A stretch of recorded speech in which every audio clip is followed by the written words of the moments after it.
Okay, paano nga ba i-delete ang mga search history sa inyong Messenger?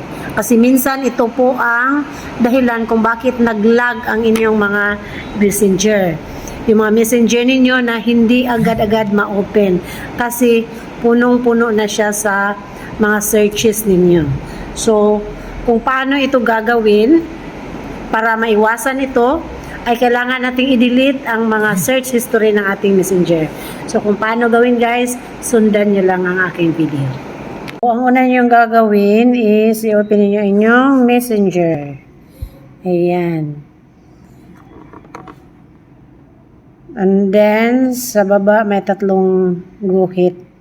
May tatlong lines pala. Or minsan yung iba doon sa itaas yung tatlong lines.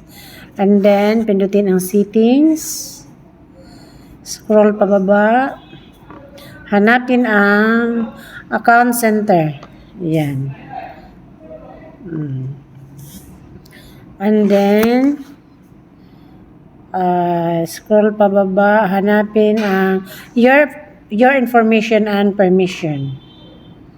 Ayan. And then, itong search history. Pindutin natin yung account natin. Yan, lumalabas na yung lahat ng mga sinisearch natin ng mga FB account. Okay.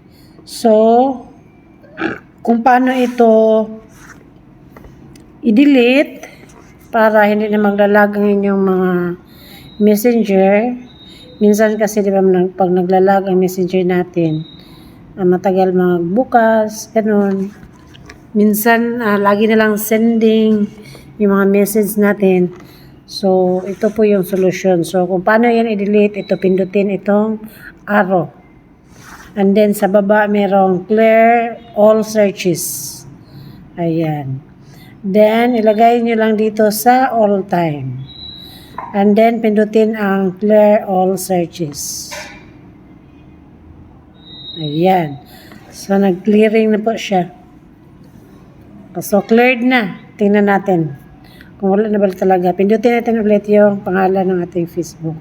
Diba? No search history. So, wala na. At least, nabawas-bawasan na yung bigat na pinapasa ng ating Messenger. So, hindi na siya maglalag. Okay? So, yan na po guys. Thank you. Sana nakatulong. God bless.